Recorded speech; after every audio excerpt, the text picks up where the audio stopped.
आप देख रहे हैं इंडिया टाउन न्यूज, भारत की बात। नमस्कार, मैं हूं आपके साथ संजना कुशवाहा। स्वागत है आपका हमारे खास बुलेटिन राजनांदगांव की खबरों में, जहां हम आपको राजनांदगांव की महत्वपूर्ण खबरों से रूबरू कराएंगे। तो चलिए बुलेटिन की शुरुआत करने से पहले एक नजर डालते हैं आज के हेडलाइंस पर। छोटे व्यापारियों के लिए त्योहारों में नकदी राहत, चैम्बर ऑफ कॉमर्स के माध्यम से चिल्हर का वितरण। सीबीआई की पहल, चिल्हर पैसों का बड़ा इंतजाम, त्योहारों में कारोबार सुचारू रखने की कोशिश। छत्तीसगढ़ पेंशनर एसोसिएशन ने निकाली रैली, 55% महंगाई भत्ते की मांग को लेकर सौंपा ज्ञापन। घोषणा पत्र का वादा अब तक अधूरा।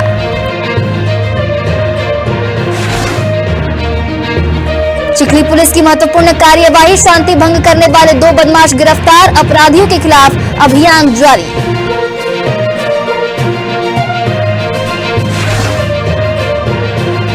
अवैध शराब की तस्करी में आरोपी गिरफ्तार, मुखबिर की सूचना पर पुलिस सतर्क, न्यायिक रिमांड पर जेल भेजा गया आरोपी।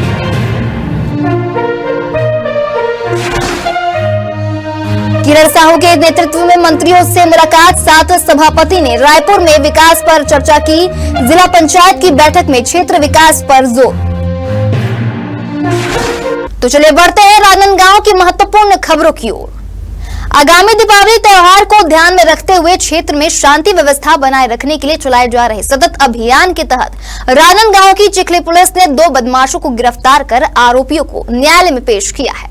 पुलिस अधीक्षक के निर्देशन में प्राप्त शिकायतों और पूर्व अपराधों के आधार पर कार्रवाई करते हुए नरेंद्र यादव और नंदू उर्फ रशीद को गिरफ्तार किया गया है। दोनों आरोपियों पर आम जनता और गवाहों के समक्ष लड़ाई झगड़ा कर शांति भंग करने के तहत कार्रवाई की गई है। आपको बता दें, पुलिस ने स्पष्ट किया है कि क्षेत्र में अवैध शराब की बिक्री, असामाजिक तत्वों, गुंडा बदमाशों और सार्वजनिक स्थानों पर शराब पीने वालों के खिलाफ अभियान लगातार जारी रहेगा। त्योहारों के सीजन में छोटे व्यापारियों को होने वाली चिल्हर पैसों की दिक्कत को ध्यान में रखते हुए स्टेट बैंक ऑफ इंडिया यानी कि एसबीआई ने एक सराहनीय पहल की है, जहां व्यापारियों की मांग पर ध्यान देते हुए बैंक ने लगभग 4,80,000 रुपए के चिल्हर पैसों का वितरण चैम्बर ऑफ कॉमर्स को किया है, ताकि बाजार में नकदी की समस्या न हो। छोटे व्यापारियों ने त्योहारों के द्वारा ग्राहकों को देने के लिए खुदरा पैसों की मांग जताई थी, जिससे उनका कारोबार सुचारू रूप से चल सके। इस बात को समझते हुए एसबीआई ने समय रहते चिल्हर पैसों की व्यवस्था की है। बैंक अधिकारियों का कहना है कि त्योहारों में चिल्हर की कमी से व्यापार प्रभावित हो सकता है, इसलिए यह कदम लिया गया है ताकि व्यापारियों को कोई परेशानी न हो। वही चैम्बर ऑफ कॉमर्स के माध्यम से यह चिल्हर पैसों का वितरण बाजार के विभिन्न हिस्सों में किया जाएगा। एसबीआई में मैं लगभग 1 महीने लगभग प्रयास कर रहे हैं कि छोटे वेंडर के लिए कम से कम कुछ राशि दें। 50 लाख की मांग मैं पिछले 1 महीने से कर रहा हूं। आज फाइनली पुष्प नक्षत्र के दिन बोलते ही 5 लाख का रेंज हो पाया है। अब ये समझ नहीं आता कि दें किसको और कैसे बांटे। बड़ों को देंगे छोटे वंचित, छोटों को देंगे बड़े गाली देंगे। फाइनली मतलब ये हल नहीं है, लेकिन ठीक है, राहत है। तो साहब ने बोला कि 1-2 दिन में और रुको मैं कराता हूँ। तो लास्ट डे में अब कैसे बांटेंगे? 1 महीने से कंटिन्यू प्रयास है, डेली टच में था कि सर करा दो करा दो। अब इनकी भी अपना मजबूरी नहीं आ रही, चेयर से चिल्ला तो करें क्या। तभी छोटे 5 लाख की राशि दे रहे हैं, वो भी 480 कर दी, 20 और किसी को बांट दिए। अब यही प्रयास 4 छोटे वेंडर जो हैं उनको 1000 और 2000 पैकेट बनाएंगे और उनको या तो वहां तक जाके पहुंचा के बांटेंगे या फिर कोई परिचित अच्छे स्थानों बुला के दे देंगे। बड़े लोगों को देना भी संभव नहीं। 480 में किसको और क्या देंगे?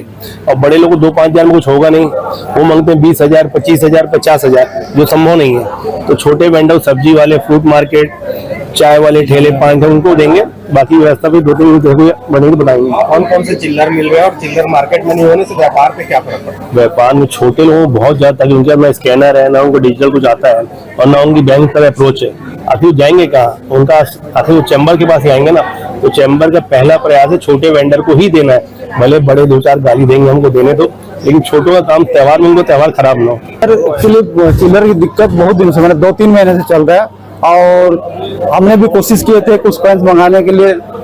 चैम्बर ऑफ कॉमर्स का बहुत बड़ा योगदान है कि उन्होंने अपने आर्यन सर के पास बात लेके गए, तो आर्यन सर का एफर्ट से आज बहुत बड़ा अमाउंट तो नहीं मिला हमें, लेकिन 4,80,000 दे पा रहे हैं। लेकिन कोशिश करेंगे कि हम जल्द से जल्द राजनांदगांव में सफिशिएंट चिल्लर दे पाए। इस टाइप का चिल्लर जो देने का है, अगर सतत चलते रहे तो हाँ सर, चिल्लर के लिए क्या है, हमको भी आरबीआई से डिपेंडेंट रहना पड़ता है। पहले राजनांदगांव में हम लोगों का चेस्ट ब्रांच रहता था, आरबीआई से डायरेक्ट हमारे पास करेंसी आ जाता था। आज के डेट में हमको डिपेंड करना पड़ता है भिलाई के ऊपर। तो वहाँ जब करेंसी आता है फिर हमको मिलता है। फिर भी हम कोशिश कर रहे हैं, आरबीओ को बार बार अपना बता रहे हैं कि जरूरत है यहाँ पे चिल्लर है, जैसे चिल्लर आ रहा है हमको मिलेगा, इसका तो उम्मीद है मुझे, और मैं चाहूंगा कि चिल्लर मिले। 10, 11 और 12 अक्टूबर को बलौदा बाजार के अंबेडकर भवन में आयोजित 23वीं राज्य स्तरीय जूनियर महिला पुरुष भारोत्तोलन प्रतियोगिता में राजनांदगांव के खिलाड़ियों ने शानदार प्रदर्शन करते हुए कई पदक अपने नाम किया है। जी हां, इस 3 दिवसीय प्रतियोगिता में राजनांदगांव की जय भवानी व्यायाम शाला स्टेडियम समिति की महिला टीम ने 2 स्वर्ण, 3 रजत और 3 कांस्य पदक सहित कुल 6 पदक जीतकर 12वीं बार ओवरऑल चैंपियनशिप की ट्रॉफी अपने नाम की है। वहीं पुरुष वर्ग में राजनांदगांव के रितेश यादव ने 88 किलोग्राम भार वर्ग में best lifter of Chhattisgarh junior का खिताब जीता। जिला भारोत्तोलन संघ के अध्यक्ष ने बताया कि इस प्रतियोगिता में कुल 120 महिला पुरुष खिलाड़ियों ने भाग लिया, जिनमें राजनांदगांव, रायपुर, बिलासपुर, बलौदा बाजार, बालोद, बस्तर, दुर्ग सहित कई जिलों के खिलाड़ी शामिल थे। राजनांदगांव की महिला टीम ने 192 अंक हासिल कर ट्रॉफी पर कब्जा जमाया है। जिला पंचायत खैरागढ़ छुईखदान गंडई की सामान्य सभा की महत्वपूर्ण बैठक आगामी 16 अक्टूबर 2025 को आयोजित की जाएगी, जहां इस बैठक की अध्यक्षता जिला पंचायत अध्यक्ष प्रियंका खमहन ताम्रकार करेंगी। तो वहीं बैठक की सूचना उपाध्यक्ष, सभापति सहित सभी सदस्यों को पहले ही भेजी जा चुकी है। इसके अलावा विभिन्न संबंधित विभागों के प्रमुख अधिकारियों को भी आमंत्रित किया गया है, ताकि योजनाओं की समीक्षा की जा सके और जरूरी दिशा निर्देश दिए जा सके। वहीं सामान्य सभा की बैठक को सफल बनाने के लिए तैयारियां जोरों पर है। जानकारी के अनुसार बैठक से पूर्व सभी सदस्यों को विषयों की विस्तार पूर्वक जानकारी देने के लिए 16 प्रतियों में बैठक फोल्डर तैयार किए जा रहे हैं, जिससे सदस्यों को पूर्व जानकारी मिल सके और विषयवार समीक्षा बेहतर तरीके से हो सके। छत्तीसगढ़ के पूर्व मुख्यमंत्री और विधानसभा अध्यक्ष डॉक्टर रमन सिंह का जन्मदिन पूरे प्रदेश में बड़े उत्साह के साथ मनाया जा रहा है, जहां इस अवसर पर राज्य के विभिन्न हिस्सों में कई कार्यक्रम आयोजित किए जा रहे हैं, जिनमें जनसाधारण और राजनीतिक कार्यकर्ताओं की बड़ी संख्या शामिल है। राजनांदगांव में भी डॉक्टर रमन सिंह के जन्म दिवस पर विशेष आयोजन किए गए, जहां जिला भाजपा सहित कई अन्य संगठनों ने कार्यकर्ताओं के बीच उत्साह और जोश देखने को मिला। स्थानीय स्तर पर विभिन्न सांस्कृतिक और सामाजिक कार्यक्रमों का आयोजन किया गया, जिससे कार्यक्रम की गरिमा और बढ़ गई। विशेष रूप से मशहूर गायक कैलाश खेर की संगीत सरिता का आयोजन भी किया गया है, जिसमें जो डॉक्टर सिंह के जन्मदिन की खुशी को और भी रंगीन बनाएगा। प्रदेश भर में डॉक्टर रमन सिंह के योगदान और सेवा को याद करते हुए उनके सम्मान में अनेक कार्यक्रम चल रहे हैं, जो उनके व्यक्तित्व और कार्यों के प्रति समर्पण का प्रतीक है। बढ़ते अगली खबर की ओर। जिला पंचायत उपाध्यक्ष किरण साहू के नेतृत्व में राजनांदगांव जिला पंचायत के सभी 7 सभापति ने रायपुर में डॉक्टर रमन सिंह, उप मुख्यमंत्री विजय शर्मा, उप मुख्यमंत्री अरुण साहू, शिक्षा मंत्री और रायपुर उत्तर विधायक पुरंदर मिश्रा से मुलाकात की, जहां इस अवसर पर क्षेत्र के विकास कार्यों को लेकर महत्वपूर्ण चर्चा की गई है। मुलाकात दौरान सभापति अनीता मंडावी, देव कुमारी साहू, जागृति यादव, बिराम मंडावी, शीला सिन्हा, किरण बारले और गोपाल भुराए सहित अन्य भाजपा कार्यकर्ता उपस्थित रहे। सभी उपस्थित कार्यकर्ताओं ने क्षेत्र के विकास और समग्र प्रगति के लिए मंत्रियों से विभिन्न परियोजनाओं और संसाधनों की उपलब्धता पर चर्चा की। यह बैठक क्षेत्र के विकास को गति देने और जनता की समस्याओं के समाधान के लिए एक महत्वपूर्ण कदम मानी जा रही है। छत्तीसगढ़ रजत महोत्सव के तहत आदर्श ग्राम सुरगी में पूर्व मुख्यमंत्री एवं विधानसभा अध्यक्ष डॉक्टर रमन सिंह के जन्म दिवस के अवसर पर स्वच्छता अभियान का आयोजन किया गया, जहां इस दौरान पंचायत प्रतिनिधि और ग्रामीणों ने मिलकर गांव के तालाब और सार्वजनिक स्थलों की सफाई करते हुए स्वच्छता का संकल्प लिया। कार्यक्रम में सरपंच सुग्रीव साहू, पंचायत सचिव और पंचगढ़ उपस्थित रहे। स्वच्छता अभियान के बाद सभी को हाथ धोने के विभिन्न तरीकों की जानकारी दी गई और स्वच्छता की शपथ भी दिलाई गई। तो वहीं ग्रामीणों ने इस अवसर पर डॉक्टर रमन सिंह को जन्म दिवस की शुभकामनाएं दी और कहा कि स्वच्छता केवल एक दिन का काम नहीं, बल्कि यह निरंतर चलने वाला जन आंदोलन होना चाहिए। उन्होंने सभी नागरिकों से अपील की है कि अपने गाँव और सार्वजनिक स्थलों की स्वच्छता बनाए रखें और स्वच्छ भारत मिशन को सफल बनाने में सहयोग करें। कला संगीत विश्वविद्यालय में 69वां स्थापना दिवस मनाया गया, जहां इस अवसर पर संस्थापक राजा वीरेंद्र बहादुर सिंह, रानी पद्मावती देवी और राजकुमारी इंदिरा की दानशीलता को याद करते हुए उन्हें नमन किया गया। वहीं कार्यक्रम की शुरुआत विश्वविद्यालय के संगीत संकाय के विद्यार्थियों द्वारा कुल गीत की प्रस्तुति से हुई।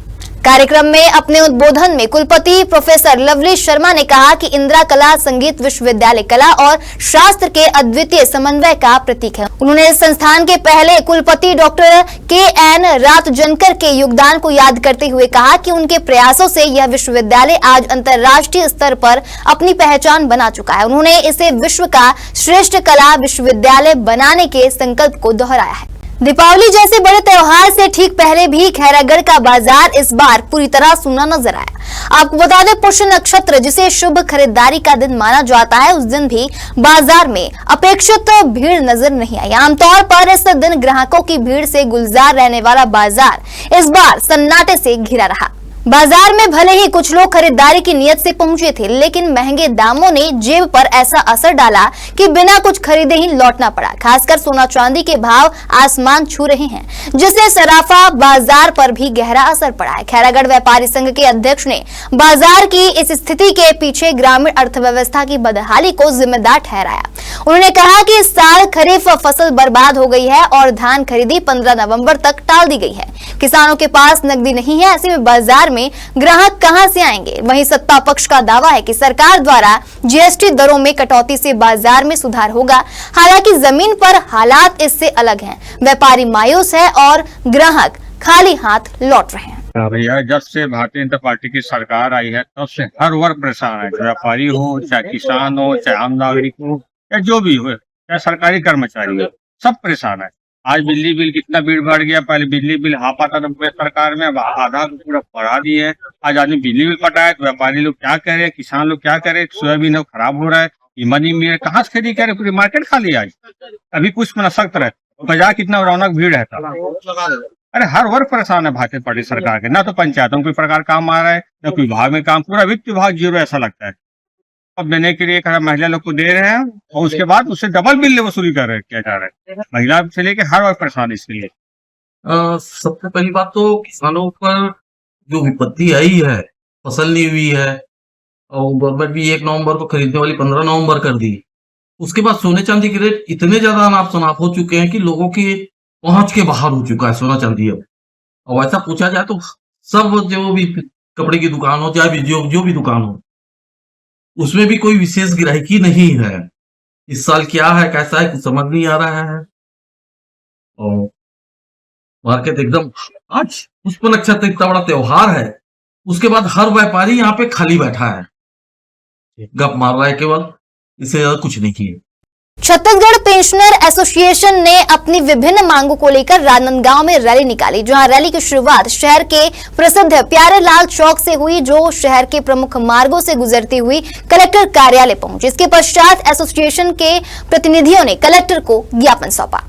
आपको बता दें, रैली का मुख्य मुद्दा राज्य सरकार द्वारा पेंशनरों को 55% महंगाई भत्ता यानी कि डीए नहीं देना था। प्रदर्शनकारियों का आरोप है कि केंद्र सरकार द्वारा घोषित 55% महंगाई भत्ते को अब तक राज्य सरकार ने लागू नहीं किया है। उन्होंने यह भी कहा कि राज्य सरकार ने अपने चुनावी घोषणा पत्र में स्पष्ट वादा किया था कि पेंशनरों को केंद्र के समान महंगाई भत्ता दिया जाएगा, पर यह अब तक अमल में नहीं आया। पेंशनरों का कहना है कि लगातार बढ़ती महंगाई के बीच उन्हें आर्थिक परेशानियों का सामना करना पड़ रहा है। एसोसिएशन ने चेतावनी दी है कि अगर उनकी मांगों को जल्द पूरा नहीं किया गया तो वे आगामी दिनों में आंदोलन को और तेज करेंगे। राजनांदगांव की थाना सिटी कोतवाली पुलिस ने अवैध शराब की बिक्री और तस्करी के खिलाफ जारी अभियान के तहत एक बड़ी सफलता हासिल की है, जहां मुखबिर की सूचना पर पुलिस ने गंज चौक सोनकर कृषि केंद्र के सामने घेराबंदी कर विनित लोनहारे को रंगे हाथ अवैध शराब की बिक्री करते हुए गिरफ्तार किया है। पुलिस ने आरोपी के कब्जे से शराब बरामद की। इसके साथ ही आरोपी की एक्टिवा भी पुलिस ने जब्त कर ली है। आरोपी के खिलाफ आबकारी एक्ट की धारा के तहत मामला दर्ज कर न्यायिक रिमांड पर जेल भेज दिया गया है। आपको बता दें कि एसपी के नेतृत्व में चलाए जा रहे अभियान में अवैध शराब बिक्री में संलिप्त असामाजिक तत्वों के विरुद्ध निरंतर कार्यवाही जारी है। हमारे खास बुलेटिन राजनांदगांव की खबरों में फिलहाल इतना ही। तमाम खबरों के लिए बने रहिए इंडिया टाउन न्यूज के साथ। नमस्कार।